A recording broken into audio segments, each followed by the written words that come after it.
Welcome to the HIV podcast.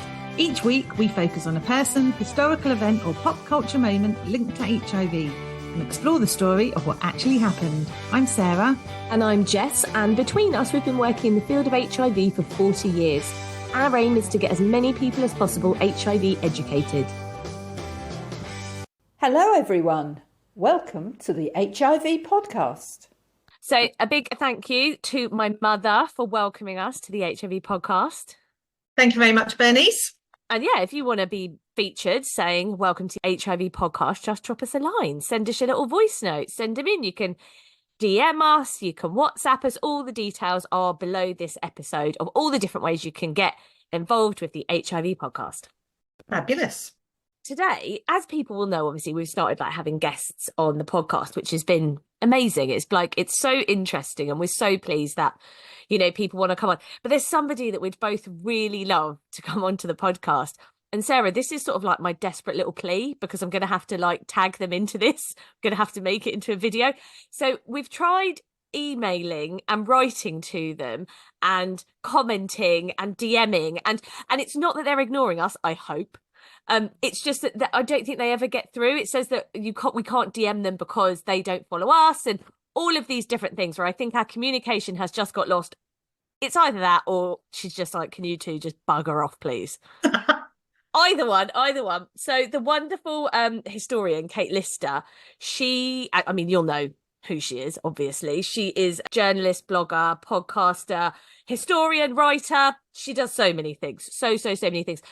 But one of the things that we really love, I know, is her podcast, Betwixt the Sheets. And love that. So as Betwixters ourselves, if you haven't listened, go and have a listen to it. It's brilliant. Basically, this is me. I'm going to put this on TikTok and try and tag her in it in hopes to say, Kate, we'd love to have you as a guest on our podcast. And even if you don't fancy it, just DM us and let me know. Because otherwise, I feel like I'm just going to escalate this sort of, stalking behaviour. Oh, yeah. Yes, Kate, you can put an end to this once and for all with a simple yes or no. Yeah. So, Kate Lister, we'd love to have you come on the podcast. I'm going to have to add it in now, Sarah. We are currently nominated for an ARIA 2024 in the Impact category. That's just me. I'm just selling us now, Sarah. I'm like, please come on. Oh, I hope she gets back to you. Well, let's see, eh? Anyone else you'd like to... Maybe this is how we'll get guests, Sarah. We'll start making videos and we'll just start tagging them in it and being like, everybody tag them in this video. I'd just say, we aren't short of guests, are we? Well, we've got a whole host actually kind of scheduled or scheduled. I never know how to say that. Scheduled. Isn't scheduled American? I don't know. But we've got a whole load booked in. Yes, no, we do. Who are your big asks? Who would be your dream guest apart from Kate Lister? I've actually contacted Lord Fowler. Oh, I'm going big, baby. I'm going big. I would love to talk to him. That was one of my favourite episodes we've ever done, still to this day, was the episode all around the Don't Die of Ignorance campaign. So how amazing would it be for him to come on and have a conversation with us about that? That would be epic, wouldn't it? Mm-hmm. I'd quite like Elton John. Oh. JVN I'd love. Who wouldn't? Well, yeah. Oh, that would be amazing. Oh, my God. JVN, please come on the HIV podcast. Right. This whole episode has turned into me, basically. It's just a hit list of, well, I'm saying it's a hit list of people that we want. And it's a... Yeah. Billy Porter, amazing. And we've not done an episode on them. But I don't want... as Sarah said, we do have lots of guests, but... To be honest, this was the only other way I could think of trying to get hold of Kate Lister. I think it's clever. I'm being innovative. He's so good. But anyway, let's move on. Yeah. Before we think of anybody else. By the way, you haven't asked me who I'd like to have on the podcast. I just so rude. I feel like we just force our opinions upon each other. There's no need for asking anymore. Just to battle your way in. Who would you want? Holly Johnson. Nice. Who else? Jimmy Somerville. Oh, Andy Bell from Erasure. Come on. I'm just wanting to recreate the whole of the 80s. To say, if we could find a link to the A-Team, let's get old B.A. Barack. Is he still alive? Yes, he's still alive. And Face is still alive. It's not actually his real name. Annie Lennox. Yes. So anyone else? Alicia Keys. Oh, mine's all pop music. I'd quite like to talk to Russell Tovey because he did, Oh, yeah. the whole American Horror Story, and that was sort of all around really HIV and things. That would be interesting. Again, this has turned into you and me listing things we'd like and want. Yeah, like a little dream list for us. Yeah. Yes, Russell T Davies, who wouldn't want to speak to him, although I don't think I could just stick to It's a Sin. It would veer off into Doctor Who and all kinds of things. Oh, but he did Queer as Folk, though, didn't he? And Banana, Cucumber, they were amazing. Yeah. Right, we need to ask him. Jill Nalder. How could we forget Be More Jill? So this whole episode is just our wish list now, is it? What an interesting listen. God, I know. So sorry, everyone. Right, Sarah, tell me what we are doing today. I'm continuing our sporting theme. Okay. This is going to run and run, I tell you. This is the rest of the year. This is it. Could well be. Interspersed with really amazing guests. Yes. So we are looking this week at HIV and boxing. That's actually quite interesting because obviously it's a real contact sport, isn't it? So there have to be some regulations at some point, I would imagine. Yes, they do, actually. We're going to look at one boxer in particular, but we're going to start with a question that was posed by Lloyd Russell Moyle, who is the Labour MP for Brighton. Okay, I'm not going to lie to you. I thought we were doing boxing. I feel like this is just quite a departure. It's a question he posed to the Secretary of State for Culture, Media and Sport, asking whether her department is taking steps to allow people living with HIV to compete in boxing professionally. It's one of the only sports where you can't. Oh, so you're currently not allowed, if you're positive, to compete in professional boxing? They have to have an HIV test. I did not imagine that is what you were about to say. Well, they replied, the Department for Culture, Media and Sport, and said national governing bodies are responsible for the regulation of their sports and are independent of the government, but will continue to engage with boxing authorities to discuss a range of issues relating to participation in sport, including participation by people living with HIV. Cop out, innit? It is a bit wishy-washy. I know. So first of all, we are going to look at HIV and boxing in the UK because they just don't go hand in hand. So you need a medical, including an HIV test, prior to boxing if you want to compete professionally. But can you compete sort of at an amateur level? I think you're also tested if you're doing amateur competitions, but that information is not very easy to find out. Right, okay. And conflicting information when I looked into this. So that's to set the scene here, but we're actually going to look at somebody from America in a bit more depth. And his name was Tommy Morrison. He was an American professional boxer and mixed martial artist. Yeah, like mixed martial arts. It's quite big, isn't it? Where they're in that big round... Like the cage. Yeah, it's like that, isn't it? Like Monica's boyfriend in Friends. That cage fighting thing. Kind of. He was doing everything. So some of what he was doing was mixed martial arts, wasn't it? But that was like a bit of everything. But yes, it... Oh, well, he started competing in 1998 and he retired in 2009. He won the WBO heavyweight title in 1993, beating George Foreman. Oh, we all know George Foreman. Can I just point out, how bonkers is it that he's a boxer, but also a grill maker? I think he's more known for the George Foreman grill. 100%. Yeah, massively. Like, how weird is that? I wonder how that came about. Anyway. I don't know. But, I mean, he was a really good boxer as well, wasn't he? Yeah. But yes, it is the same person behind the George Foreman grill. It just sounds ridiculous. Okay, so Tommy's nickname was the Duke, based on the claim that he was the grandnephew. What would your boxing nickname be? Oh, I can't ever see myself boxing, to be honest. Oh, you'd be like, I mean, I'd obviously be the Kraken. I feel like you'd be Sarah the Windmill Macadam, and you could come out with like windmill arms like this. It's really not for me. Oh, I love boxing.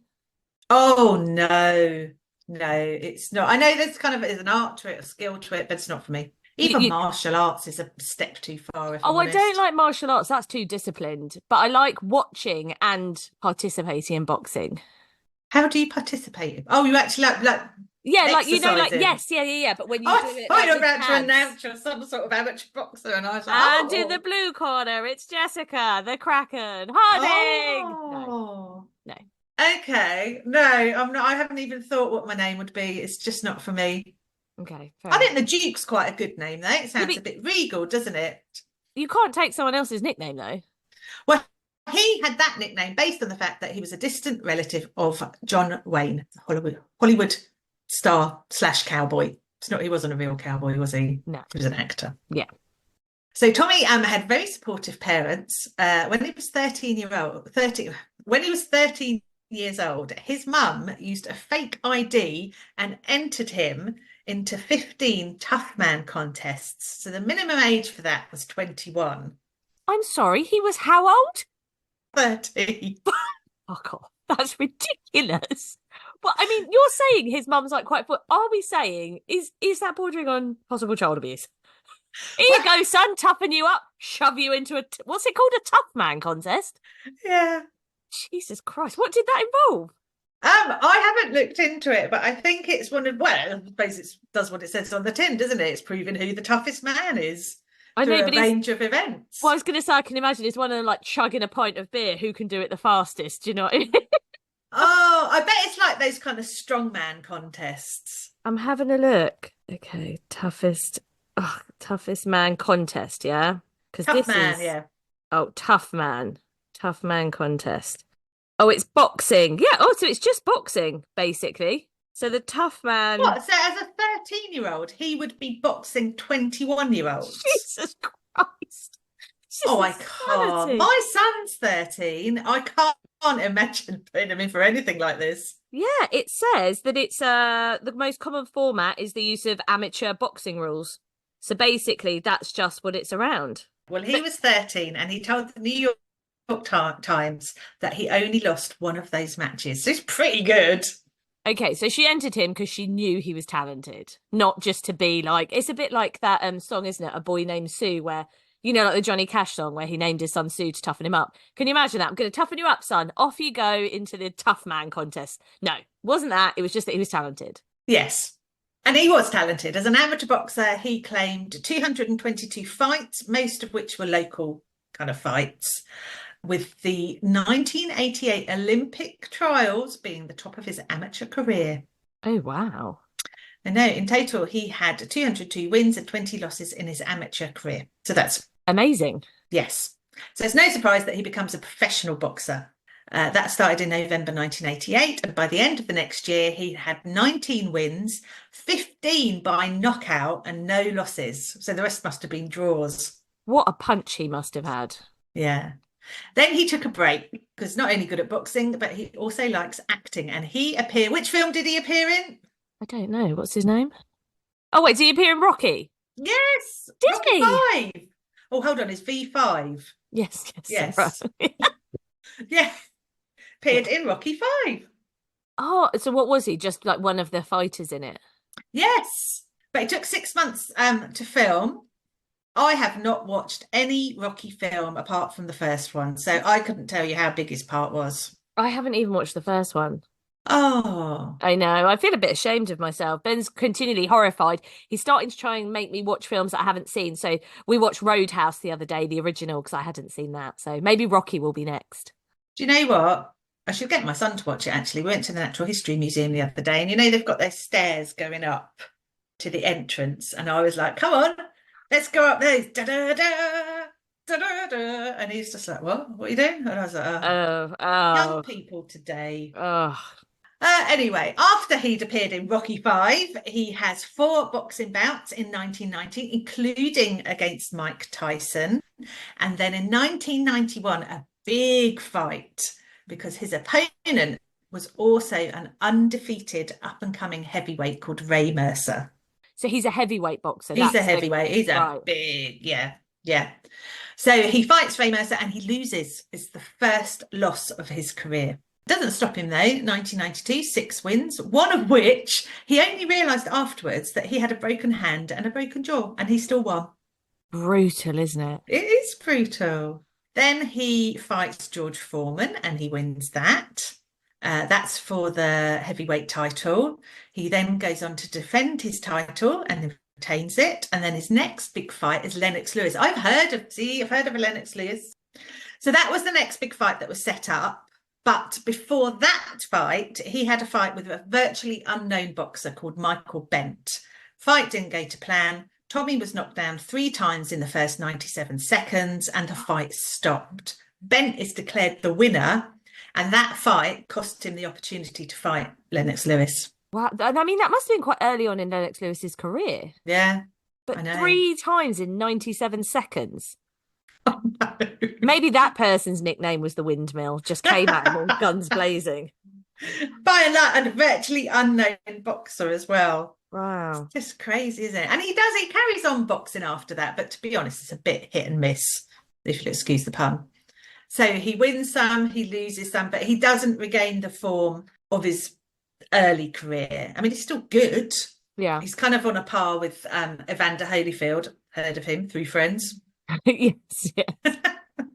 And he's very much able to command the boxing ring, defending titles. I mean, he is still up there amongst the very best in the world, but I wouldn't say he was the best at that point. And then February 1996, hours before a boxing match with Arthur Weathers, not heard of him. No, I haven't.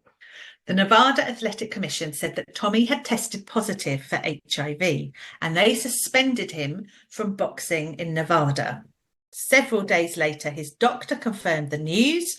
A press conference followed on the 15th of February, where Tommy said he contracted HIV from his permissive, fast and reckless lifestyle and that he would absolutely never fight again. Life-changing, career-changing, all in one go, isn't it? Yeah. So later that year in September, he holds another press conference where he says, actually, I do want to fight one last time, but he needs to find an opponent, and he wants the proceeds from the fight to go to the Knockout AIDS Foundation, which is a foundation that he set up. The press conference is in Oklahoma, and the Oklahoma Professional Boxing Advisory Board are very quick to confirm that he won't be allowed to do it within their state because of the Nevada suspension. Okay.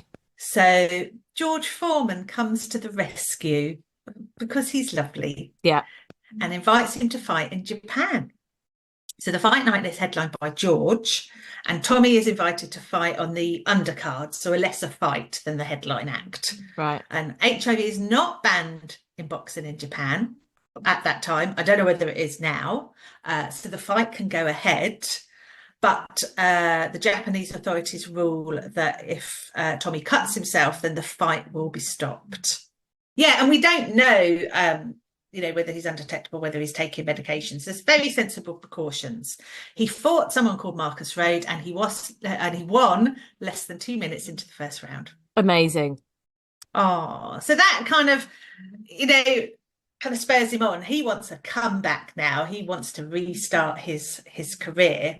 And being HIV positive obviously means that he cannot do that in America or in most countries around the world until 2007, when he tested negative for HIV several times. What? I know. This is very confusing. So we're 10 years later, are we? Yeah. So, but not just once, several times. Several times. He tests negatively for HIV. So he passed a medical in Texas, regained his license, and was able to fight in the state of West Virginia. A fight's organised, and he beats his opponent in round 2. So now his career's back on track, and he apparently isn't HIV positive anymore. Right, so the next year he fights and wins again, this time in Mexico. So everything's kind of back on track. But so now it's just like that he's just not positive and everyone's just moved on. Okay, this is bizarre. And then in January 2011, the Boxing Commission in Quebec asked him to take a supervised HIV test because he's planning to fight there. Tommy agrees a date with them, but the commission don't show up.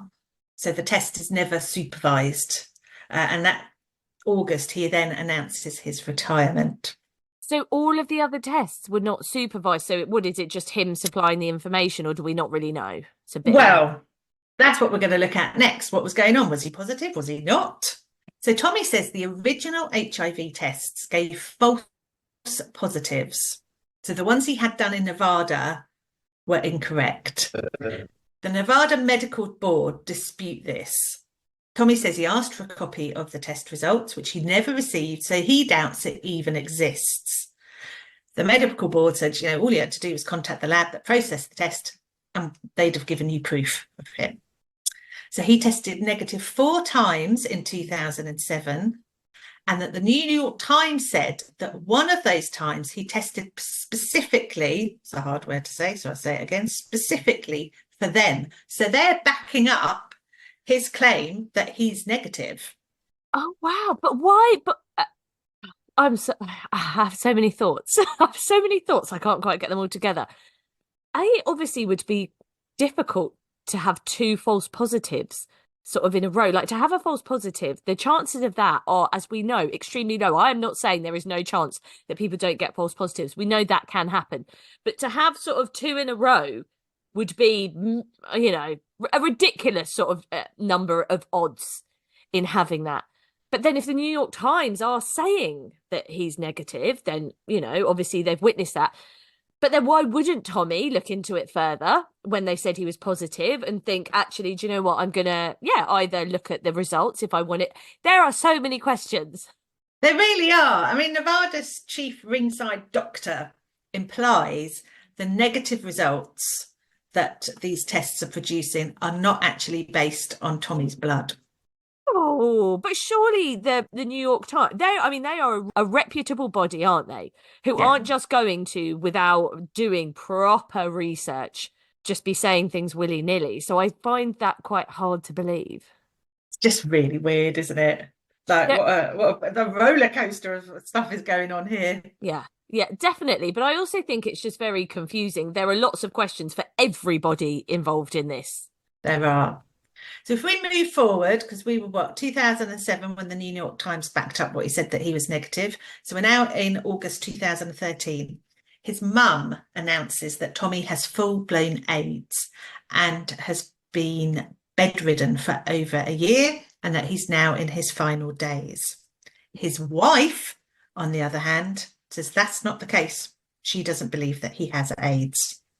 What? This is so confusing. And then on the 1st of September 2013, he passes away at the age of 44 at the Nebraska Medical Center. Now, according to their Department of Health and Human Services, his cause of death was cardiac arrest resulting from multi-organ failure due to septic shock, which was caused by an infection.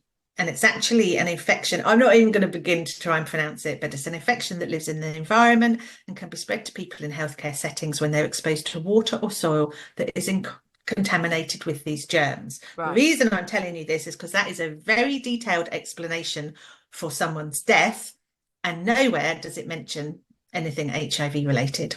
So we never know. So the family don't ever disclose what the cause of death is, and his wife continues to deny that he had HIV. Okay. But his promoter and friend, Tony Holden, has spoken in interviews, and he said Tommy's a very stubborn person and he views things the way he wants to view things. That's his right and his privilege, and he's talking about the HIV diagnosis. Right. He said Tommy took off after he was told that he was HIV positive. When he was first told, Tony was taking him to seek treatment and to see different doctors around the country. So right from the start, I would say he's not absolutely convinced that he's got HIV. Right. Then Tommy started research on the internet, and that's when he started to think that all of this was a conspiracy. And once he'd started off in that direction, he never looked back. But the confusing thing about that, though, is that if we look at it how he wanted it to be looked at, like it's a conspiracy, then it wouldn't be about testing negative or positive, would it? Do you see what I'm saying? It would, because in theory, if you thought HIV was all a conspiracy, then, by that logic, testing positive would be non-existent as well. Because, do you know what I mean? It would be like a moot point because it would be a conspiracy in his views. So it seems quite odd. Yes. Or did he think, or did he mean that he thought it was a conspiracy against him because he was such a successful boxer? Right. So it's not that it was HIV is a conspiracy. It's, yes. I don't know, because other than Tony, there's no other information about this. The family, well, the mum's against the family anyway, so you've got two conflicting reports there, and then you've got him saying, well, he thought it was a conspiracy, and so that was it. He just didn't believe that he didn't believe that he had it. Well, definitely didn't believe that he had it, but it's in what way didn't he believe? Like you say, was it that he didn't believe HIV existed, in which case why on earth would you bother testing, because the test is going to prove nothing? Or do you think somebody's out to get you, and because you're so successful and this is the way to do it, because if you test positive you can't box in America? I mean, this is bonkers. I mean, as in the whole thing, not just this part specifically, so I'm not being like judgy in that way, just the whole story of the back and forth, and then the family saying, oh no, you know, his mum, he's got AIDS, his wife, no, he hasn't. I'm sort of speechless. Well, do you know what, because drawing a conclusion from this, the simple answer is that we can't really, because the only people that could answer it properly are him and perhaps his wife. She's never going to go against him. So I think, you know, let's let everyone make up their own minds on this one. Did the original tests provide false positives? Was he right in thinking this was a conspiracy, perhaps linked to his successful career? Or was he actually in denial, and that denial cost him his life? God, they're big questions, aren't they? They are big questions. And the only thing we know for certain is he truly was a great boxer. Yeah. That's not where I thought this was going to go, Sarah. I thought it was going to be like a Rudy Galdino. I thought it was going to be like a Lou Gannis story, a bit of Greg stuff. No, it's not, is it? It's not what this was. No. This was totally different, and not what I expected when I looked at boxing, because I am trying to cover a full range of sports, as you know. But this one, wow, came out of the blue, really. I was like, oh gosh, it's just crazy. So just to clarify, because obviously some people might listen to this and go, oh, I thought you were going to tell us like all the rules in the UK. So has there been, just to recap a bit, any movement forward on whether people in the UK that are positive can box at a professional level, even though we've got, you know, U equals U, and, you know, people can't pass HIV on if they're undetectable? Have we moved forward? Are positive people able to box at a professional level in the UK? I don't think we have moved forward. If anyone's listening who's involved in that profession and wants to set us straight, or wants to come on and have a chat about how boxing views HIV, and like you say, whether they take into account being undetectable, brilliant. Yeah. Because that would be really helpful, because I'm of the opinion that this is one of the few sports where it's still not acceptable to have HIV, even if you're undetectable. Really? But I only base that on the fact that if you go on and look through all the guidelines, it's just not that clear. And I always think, well, if it's not clear and you're not, you know, then there's probably likely that you don't. The fact that this MP asked this question on the 1st of March 2024 would suggest to me that unless in the last 6 weeks they have completely sorted this out, that it is, yes, still the case. Well, I hope they are going to sort it out, and well done, that MP. Okay, so, but we still have more sport to go, don't we? We've got one more, is that correct? No, we've got two more. I'm just going to keep adding to them in the build up to the Olympics. But I think it's good, you know, loads of people are into sport. I want one about golf. I mean, I don't like golf, but I just think a lot of people play golf. Oh, I want to look at horse racing. Do you know what this is based on? Oh, right, so it was the Grand National at the weekend and I picked the winner. Did you? So therefore, I've obviously got a natural aptitude for anything to do with horse racing. Yes. Well done. And what did you win? Did you put a little bet on? Do you know, I did 50p each way. Perfect. We're not here to encourage heavy betting, are we, at all? So 50p either way sounds perfect. Yeah, I got about £4. It was the favourite anyway, but I didn't know that when I picked it. So, well done, you. Oh yes, what other posh sports? Croquet. Polo And rowing. Croquet. Oh. And what else is a fancy sport? Fencing. Oh, fencing is a posh sport, isn't it? Yeah. Lacrosse. Oh, it's more of an Irish thing, isn't it? No, it's called something else over there. Yes, yeah, but it's they play that a lot in America, don't they? Lacrosse. They. Yeah. Oh, I thought that was a British thing. Cricket. Okay, now this is just us listing other podcast episodes. Well, it is, yeah. Again, the ending of this isn't very interesting for anyone either. And we should say that if you've got to the end of this and you've been hearing some background noise, it is because I am at the drop-in today and it is heaving. Yes, so Sarah is very busy. She's giving me a tiny bit of her time to do this, which I'm very grateful for. But yes, we can't tell people not to be in the drop-in because that's literally what the drop-in's for. So you've just got to deal with the little muffly noises and, you know, and just know that you're sort of part of it. It's like all our listeners are sort of there within the drop-in with you, Sarah. Oh, I should have just gone out. Will you all just pipe down? Silence. Yes. No enjoying yourselves. Absolutely not. No chatting to any of the staff until we have finished. They've got a whole garden they can go into. I mean, it's raining, but, you know. Yeah, I can imagine you shoving everyone outside. Just outside for half an hour. Off you go. Yes. But anyway, well, this has been brilliant. And I'm really excited actually about next week's episode as well, because we've got a fantastic guest coming on. I'm not going to ruin it by saying who it is, but make sure you tune in. And obviously we are hurtling ever closer towards the arias. No, I keep mentioning it, so you keep telling me not to. I don't care. I'm just going to keep mentioning it. And we're going to do a whole little special episode where we try and take you with us along to the arias. So, you know, make sure you're following along on our socials for that one. Oh my God. Is that going to be an actual podcast episode? Right. It will just be me moaning. Yes. And me constantly going, oh, wait, let me just get a picture. Wait. Thanks for listening to the HIV podcast.